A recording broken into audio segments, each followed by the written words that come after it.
Tras la aprobación en lo general del reglamento del Congreso de la Ciudad de México, la diputada del Partido Revolucionario Institucional, Mariana Moguel Robles, reservó artículos en lo particular. Veamos. A reconocer el paso que dimos en esta séptima legislatura, incluir en el Congreso de la Ciudad de México el Centro de Estudios Legislativos para la Igualdad de Género con el más alto nivel institucional del Congreso. Confirma una vez más la política progresista de la capital. Por nuestra parte, actuamos desde una profunda convicción. El Estado, los poderes públicos de la ciudad, tienen la obligación de generar las condiciones suficientes para que la igualdad entre mujeres y hombres sea real y efectiva. Esta situación no es un asunto menor para nosotras. Tenemos que hacer evidente la imperante necesidad de llevar a cabo acciones para que la igualdad sustantiva, como derecho humano que lo es, debe ocupar un lugar preponderante en el análisis, diseño y gestión de los asuntos públicos de la ciudad. En la nueva Constitución abogamos para que se contemplen los principios y los mecanismos que garanticen la participación plena de la mujer en la vida política, social, económica y cultural de la ciudad. Y ahora, desde esta Asamblea debemos ser conscientes de nuestra enorme responsabilidad, aprovechar en nuestro trabajo legislativo la perspectiva de género como una herramienta de análisis, seguimiento y evaluación para conocer la evolución y los avances en materia de participación de la mujer e igualdad sustantiva. Debemos seguir profundizando nuestro trabajo legislativo en materia de igualdad de género y derechos humanos. Desde el inicio de esta soberanía se han generado conocimientos valiosos en materia de género, que hoy son la base de las políticas orientadas hacia las mujeres. Ese acervo acumulado, esa experiencia de casi 20 años de muchos servidores públicos, tiene que cristalizarse en las facultades del centro como un generador de información, análisis y propuestas que considere, entre otras actividades, hacer diagnósticos y prospectivas, contar con indicadores que evalúen en qué medida las iniciativas que propongamos, los presupuestos que definamos inciden de manera positiva y efectiva, realizar y publicar investigaciones y estudios referentes a la situación de mujeres y hombres en la ciudad, generar información propia actualizada con perspectiva de género. Con ese propósito, presento las reservas a los artículos 2, 187, 505, 508 y 509 del dictamen con proyecto de decreto por el que se expide el reglamento del Congreso de la Ciudad de México, con lo cual pretendemos armonizar dicho reglamento con lo ya aprobado en la ley orgánica. Con la propuesta de modificación al artículo 2, se reconoce al Centro de Estudios Legislativos para la Igualdad de Género como una de las unidades administrativas del Congreso de la Ciudad. Por otra parte, la modificación al 505 pretende garantizar que las funciones del Instituto de Investigaciones Legislativas del Congreso no distorsionen o generen ambigüedad con las funciones del CELIG. Además, estamos proponiendo se cree una sección sexta en el título 11º para agrupar en los artículos 508 y 509 el objeto, las facultades y los requisitos de la investigadora titular del CELIG. De aprobarse estas reservas, tendremos un centro encargado de vigilar que la legislación emanada del próximo Congreso de la Ciudad de México conserve la perspectiva de género. El CELIG también dará seguimiento puntual y exhaustivo a las políticas públicas implementadas por el Poder Ejecutivo local para alcanzar la igualdad de género. También se dispone la obligación para el centro de difundir de manera periódica, sistematizada y mediante indicadores el avance de las metas y objetivos de los programas presupuestarios orientados a cerrar las brechas de desigualdad entre hombres y mujeres. Con las modificaciones presentadas al dictamen, se establece que aquellas personas que aspiren a dirigir el centro cuenten con estudios de licenciatura o de posgrado y, más importante, que cuenten con experiencia en la protección de los derechos humanos de las mujeres. Compañeras y compañeros diputados, les agradezco y ojalá podamos aprobar estas reservas. Es cuanto, diputado presidente. La propuesta de modificación fue aprobada por el Pleno de la Asamblea Legislativa del Distrito Federal con la posterior aprobación del dictamen en lo general y en lo particular con 61 votos a favor. A continuación, veremos la fundamentación, discusión y aprobación del dictamen en materia de la Ley Orgánica de la Administración Pública del Poder Ejecutivo de la Ciudad de México. Veamos. Por economía parlamentaria solo daré lectura a los conceptos más relevantes del dictamen a diversas iniciativas por las que se crea la Ley Orgánica del Poder Ejecutivo y de la Administración Pública de la Ciudad de México y se abroga la Ley Orgánica de la Administración Pública del Distrito Federal.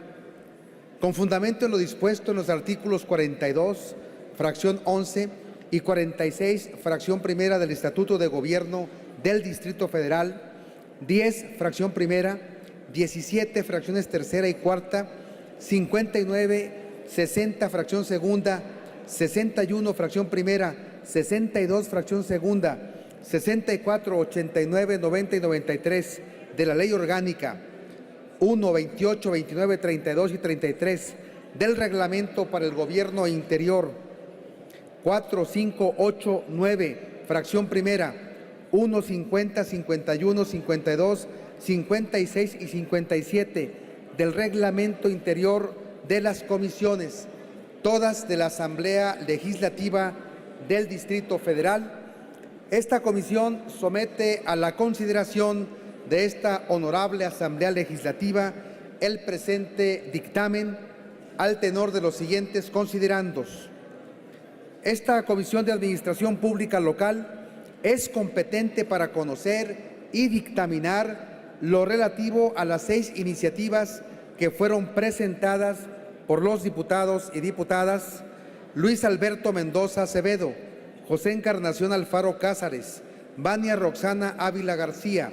Leonel Luna Estrada, Dunia Lulo de Loya y Beatriz Rojas Martínez. Para dar cumplimiento a lo dispuesto por el artículo 11º transitorio de la Constitución de la Ciudad de México, el cual establece la facultad de la Asamblea Legislativa del Distrito Federal para expedir las leyes secundarias relativas a la organización, funcionamiento y atribuciones de los poderes ejecutivo, legislativo y judicial de la Ciudad de México, esta comisión dictaminadora realiza un estudio objetivo de las 6 iniciativas presentadas referentes a la Ley Orgánica de la Administración Pública y establece que la buena administración es un derecho de carácter receptivo, eficaz y eficiente, que se debe regir por los principios de generalidad, uniformidad, regularidad, continuidad, calidad y uso de las tecnologías de la información y la comunicación. Siguiendo el orden en que fueron presentadas las iniciativas descritas en los antecedentes, se realizó un cuadro analítico comparativo de las mismas, con la finalidad de resaltar coincidencias y diferencias de cada una, para integrar un cuerpo normativo incluyente y que reúna los criterios y propuestas de cada uno de los proponentes, destacando que existió coincidencia en el contenido de la ley que se pretende crear. Los diputados integrantes de esta dictaminadora realizaron un análisis minucioso de las 6 iniciativas y los respectivos planteamientos hechos por las y los legisladores proponentes, a fin de determinar su viabilidad y cauce legal a las disposiciones que deben regir en la Ciudad de México, asegurándose que estos instrumentos jurídicos son acordes con el texto constitucional federal y la Constitución política local. Esta dictaminadora, para la emisión del presente dictamen, observó que las 6 iniciativas contienen estudios serios y objetivos que permiten su valoración al momento de emitir este dictamen, existiendo congruencia y concordancia. Por ello, se tomó de base y referencia la presentada por el diputado Leonel Luna Estrada, que contiene además la consulta necesaria a las diferentes dependencias de la administración pública local. Resulta importante destacar que la Constitución Política de la Ciudad de México incluye conceptos novedosos como el derecho a una buena administración, contemplado en el artículo 7 de dicha Constitución. El derecho a la buena administración pública implica que sea de carácter receptivo, eficaz y eficiente. En ese orden de ideas, los servicios públicos deben apegarse a los principios de generalidad, uniformidad, regularidad, continuidad y calidad, haciendo uso de las tecnologías de la información y la comunicación. Nuestra Constitución Política Local señala en el artículo 34 que la administración pública de la Ciudad de México será centralizada y paraestatal y se regirá bajo los principios de innovación, atención ciudadana, gobierno abierto, integridad y plena accesibilidad con base en un diseño universal. Atendiendo a dichos principios, la presente Ley Orgánica del Poder Ejecutivo de la Administración Pública de la Ciudad de México, que abroga la Ley Orgánica de la Administración Pública del Distrito Federal, contempla que el sistema de gobierno abierto obliga a los entes públicos a informar a través de una plataforma de accesibilidad universal de datos abiertos y apoyada en nuevas tecnologías que garanticen en forma completa y actualizada la política de gobierno digital, la transparencia, la rendición de cuentas y el acceso a la información. Tomando como referencia lo anterior y observando que en la Constitución Política de la Ciudad de México se contempla de manera clara al Poder Ejecutivo y que en términos de su artículo 32 recaerá en la persona titular del Poder Ejecutivo denominado jefa o jefe de gobierno de la Ciudad de México y quien tendrá a su cargo la administración pública de la entidad, esta comisión dictaminadora determina que la denominación correcta y apropiada para el nuevo ordenamiento que habrá de sustituir la Ley Orgánica de la Administración Pública del Distrito Federal deberá contener los lineamientos que determina tanto la Constitución Federal como la local. Será Ley Orgánica del Poder Ejecutivo y de la Administración Pública de la Ciudad de México.